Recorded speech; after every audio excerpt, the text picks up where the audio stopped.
Hello everybody, it's Lettuce. Today I bring you a bit of an odd video, very different from my track record of mediocre AMBs and shitpost. Today, we will be exploring the taxonomy and phylogeny of the Smiling Friends characters. My qualifications for these are, I'm a biologist, and I really like Smiling Friends. So I'm autistic. Some terms I will be using throughout this video are phenotype, external visual morphology or how something looks, taxon or taxa, groups of organisms that form a unit, usually with a name and a rank such as species, family, or class. Taxonomy, the description and systematic classification of taxa. Phylogeny, the evolutionary history of taxa, trying to answer what came first. And finally, cladogram, or phylogenetic tree, the most parsimonious version of the evolutionary history of a taxonomic group. As context, we know that in the Smiling Friends universe, there are at least 3 different taxa: humans, critters, and animals. Humans are, humans, either direct live action characters or drawings of creatures that are close enough to a reality that you wouldn't really look twice if you saw them walking around in real life, or at least in Philadelphia. The word critter usually refers to the most visually peculiar characters, often seen with brightly colored skin and a vast array of body shapes. Animals, or non-human, non-critter animals, that we have seen in the show include vertebrates such as birds and horses, and invertebrates like ants, flies, and spiders.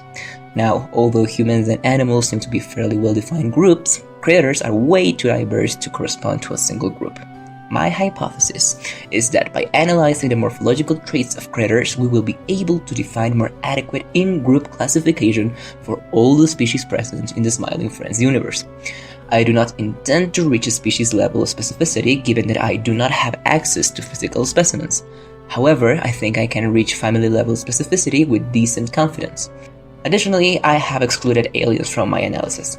Their ecology and evolution are probably very different from that of organisms found on Earth, and their inclusion would mean even more noise for our already fuck-ass phylogeny. So, no. With that in mind, I will walk you through my process and why I think my final cladogram is probably as close as it gets to a plausible evolutionary line for the Smiling Friends characters. The first step was to compile as many characters from the show as possible and determine their similarities. To do this, I used their wiki as reference and rewatched episodes in which I could recall unusual appearances of visually diverse critters. I organized the characters according to certain shared characteristics. Firstly, humans. As you can see, there's a bit of phenotypic variation, but not as variable as seen in our Earth. However, as a non-Philadelphian, I can only assume that the predominant phenotype there is white, that the only character of color is in hell, and that this reflects the USA-American reality very closely. The key trait to define humans in this universe is the presence of 5 well-defined fingers, and a facial structure or composition that resembles humans close enough. I am emphasizing the importance of the number of fingers because, as you will see, this ended up being one of the key traits for our evolutionary tree. In this group, notable characters include Mr. Boss, Marge Simpson, and Zoe. Next up, we have humanoids. You may notice there are some fairly human-looking specimens here. Make no mistake, they are not human. Not fully, at least. Humanoids are hybrids between humans and other species, like critters, mythical creatures, and sometimes aliens and animals. For this reason, humanoids have high levels of phenotypic variation, but they are overall more human-like than critter-like, seen in their overall body shape and morphology. Think of it as a person that you would probably stare at while walking down the street, but it wouldn't immediately elicit a "what the fuck is that thing" reaction. A bit uncanny, maybe, but still very humanoid. When it comes to characters like Mole Man, who might be a bit more on the animal side rather than human, I've included him due to the presence of clearly defined genitalia, which is absent in critters. A few notable inclusions that I must make a case for are 2 of Pim's siblings. I am directly implying that Pim's mother cheated on her husband with a human, resulting in humanoid offspring, as determined by the presence of a nose and more hair-like nerve-ending distribution. Alpha, Pim's sister's boyfriend, lacks a nose and has only 4 fingers, which reveals he's a human-critter hybrid, specifically a human X-noseless critter hybrid.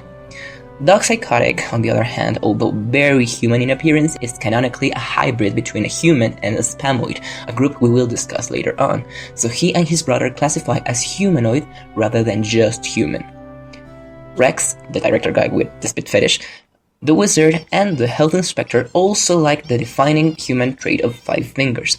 Their 4-fingered hands are probably vestigial traits of hybridization many generations ago. We will find at least 2 witch-like species in the critter realm, but in this case the enchanted forest witch has 5 fingers and has well-defined secondary sex characteristics, which indicate human witch hybridization and classifies her as a humanoid rather than a critteroid. Another key differential trait between humans, critters, and humanoids is that the latter may include odd body parts or characteristics such as weird coloration, additional limbs like Mothman's wings for example, or the abnormally small forehead of the threesome guy. Now, when it comes to critters, knowing that this is the most diverse group in this universe, we need to make a few clarifications. There are at least 5 differentiable groups within critters. Nosed critters, which refer to specimens with well-defined noses in their faces, think Charlie. Noseless critters, which lack a nose and are usually referred in canon as frog-like for some reason, say Pym.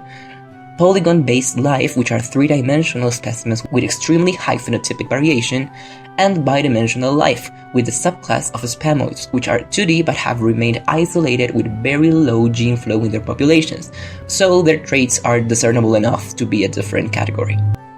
Overall shared traits are bright colors, lack of clearly defined genitalia, and a distinctly non-human look, which is usually seen in the numbers of fingers or the facial structure. Let's start with our noseless critters. Notable characters include, as mentioned, Pym and Glep. All the specimens with the tiny green dot are the ones that have been implicitly described to have amphibian traits, such as having a tadpole larval stage or being canonically classified as fork-like. Noseless critters are moderately abundant in Philadelphia and nearby areas but have low species richness. This means most noseless critters could be classified in very few small groups. As a short parenthesis, my proposed species classification include blibbies, leopards, frogs, bosnians, and worms. The key traits for noseless critters are upper mandible and zygomatic bone fusion with the absence of a nose. They have a variable number of fingers, usually 4 but in rare cases 3, 5, or none. Noseless critters are thought to be oometabolous. For our nose critters, of course, we have the presence of a prominent nose. They are usually 4-fingered and are described as having a homunculus larval stage, so possibly hemimetabolous. Nose critters are the most abundant taxon in the world, and seemingly one of the most studied groups, given the availability of an anatomical diagram of a nose critter. Here we can see that their nose is actually disconnected from any organ visible in the dissection. This would imply that the bulbous nose is actually just progressive ossification of the upper mandible, motivated by sexual selection as a desirable trait. This hypothesis is supported by the lack of well-defined genitalia, so they would need secondary sex characteristics, in this case the nose, to attract mates. This group is very diverse and there are plenty of differentiable subgroups resulting in high species richness. A few clearly defined groups are goblins, pows, schmalugles, witches, and crowdens. However, there are possibly many more species of nose critters that remain undescribed or that are in active diversification due to geographical barriers, which seem to be the main driver of speciation in this group, as seen with the schmalugles. Notable characters here include Ellen, Charlie, and the janitor dude.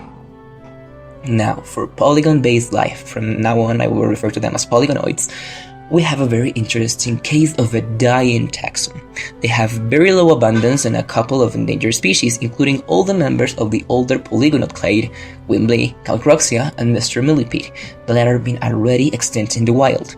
The lack of same-species mates, and apparently of overall females, has potentially driven males to interspecies relationships, but there are no known cases of viable hybrids being born.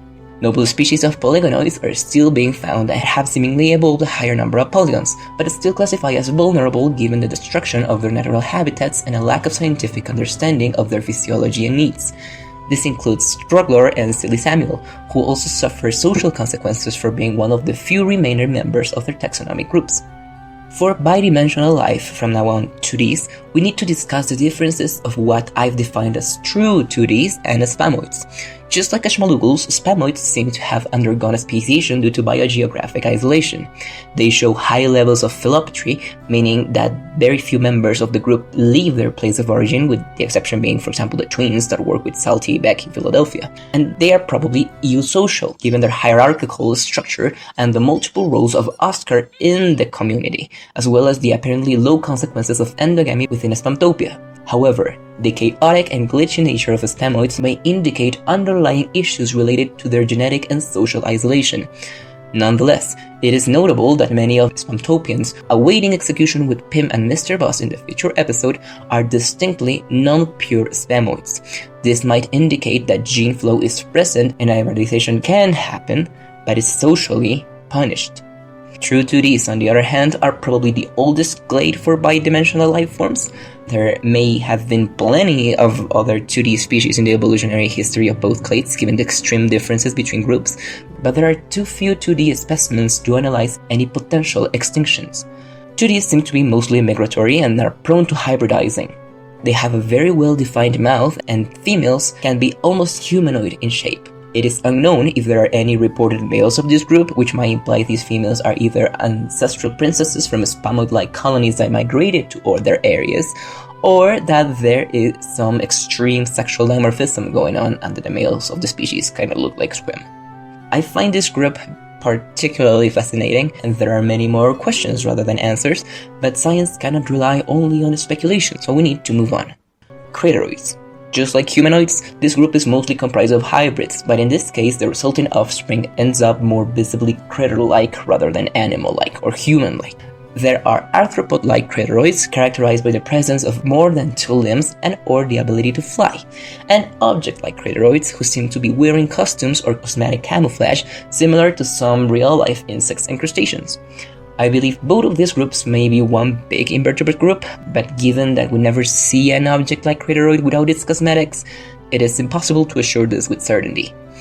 Notable outliers in this section are the 3 weird wheelies. They do not fit into any other categories, but lack some distinctive invertebrate traits of Critteroids. For this reason, I will be excluding them from the phylogenetic analysis. Notable characters include the Ice Cream Man and his family, which suggests an extreme case of cosmetic camouflage, the Century Egg, which seems to have been preserved on the egg stage of its development for evil purposes, Salt and Pepper, who opts for a more mineral-like or abiotic take on their camouflage, and the little dude who steals Pim and Charlie's wallet, whose ability to fly might indicate the presence of vestigial winds. Now, we get to more speculative territory. Entities. This group includes mythicals such as Bigfoot, fairies, and the Yeti, and deities like God or Mother Nature. I was tempted to exclude these from the phylogeny under the assumption that they may not operate under the same criteria as all other groups, but they are excellent species in this universe, can and do reproduce, and are apparently mortal. Given their low numbers and species richness, entities are categorized as endangered. This group might contain some of the oldest taxa and are probably outgroups for different phylogenies. A notable group here are fairies. I've colloquially classified them as entities, but they seem to be their own separate group with many ancestral traits, so I will be using them as the general outgroup for our phylogenetic tree. On a similar note, we got demons. We get a pretty good look of hell in the Charlie Dies and Doesn't Come Back episode, and thanks to that, I'm fairly confident that there are only 2 known true demons: Satan and Brittany. They are a subspecies of the godlike group, and they present certain diabolical traits such as bright red coloration, lack of hair, and presence of additional appendages such as horns and wings. False demons, or preferably turned demons, are critters, animals, humans, and potentially alien life forms that have earned a lifetime in hell.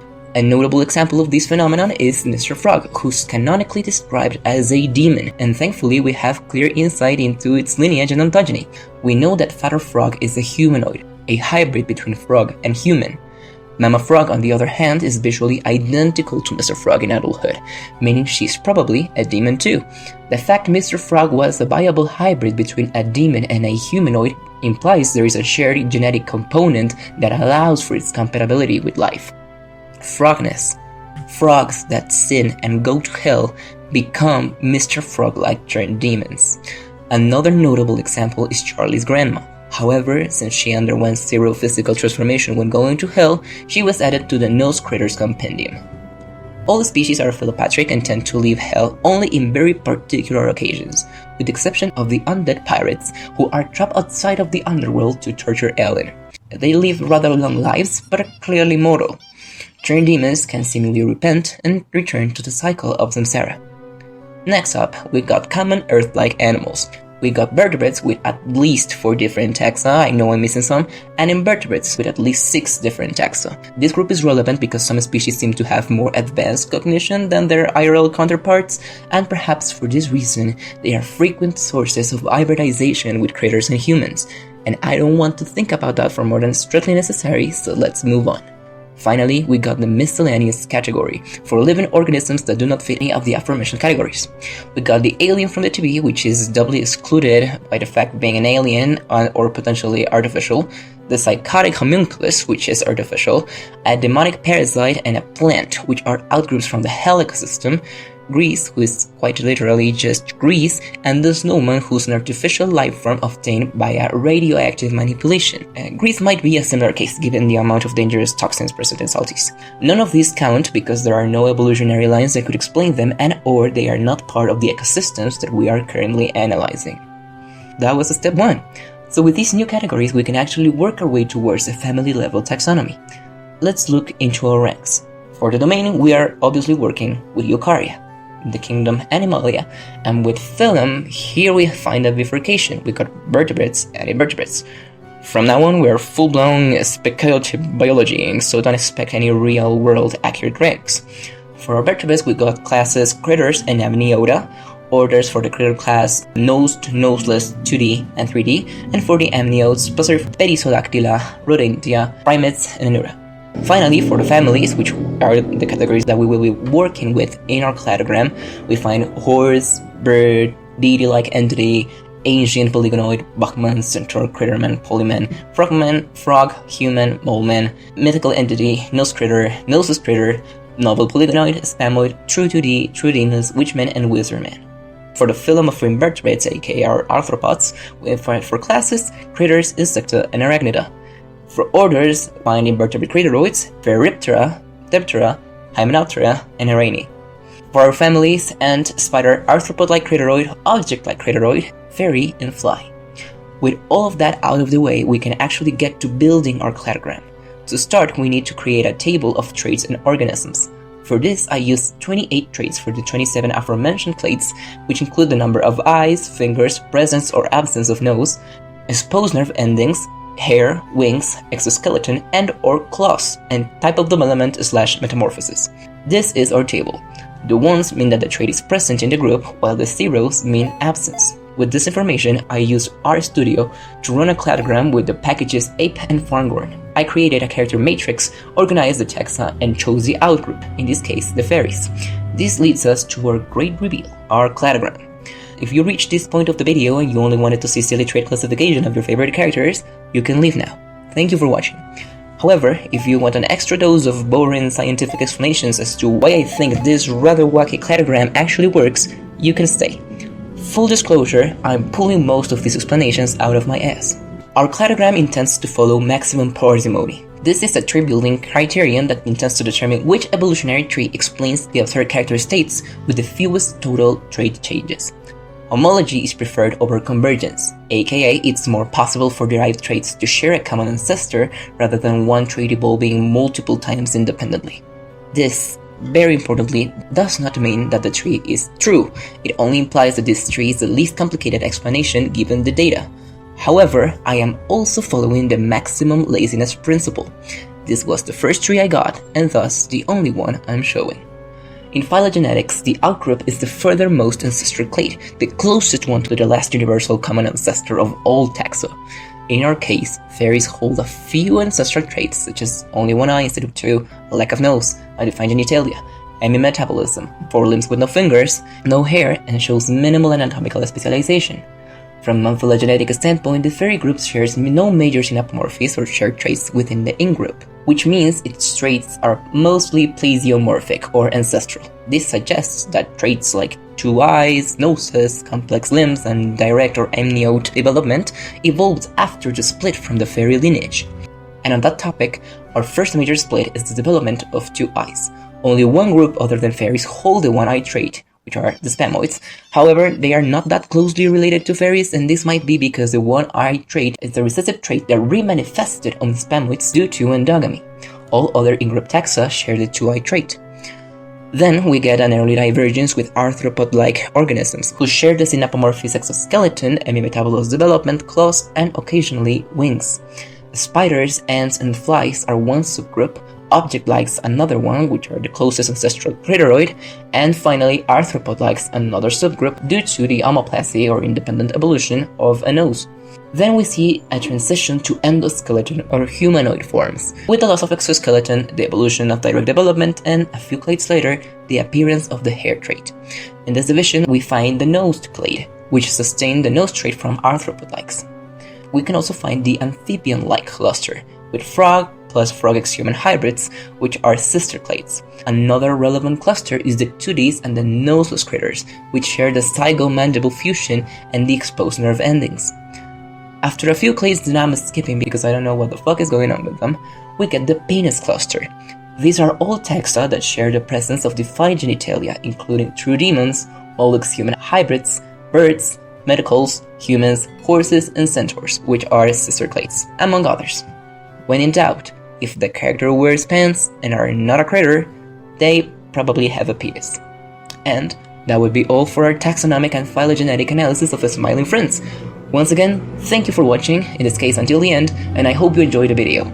If you are a biologist or whatever and want to make your own speculative cladogram with critters, please kill yourself. Feel free to do so. After all, science is collaboration. And that's it. Bye.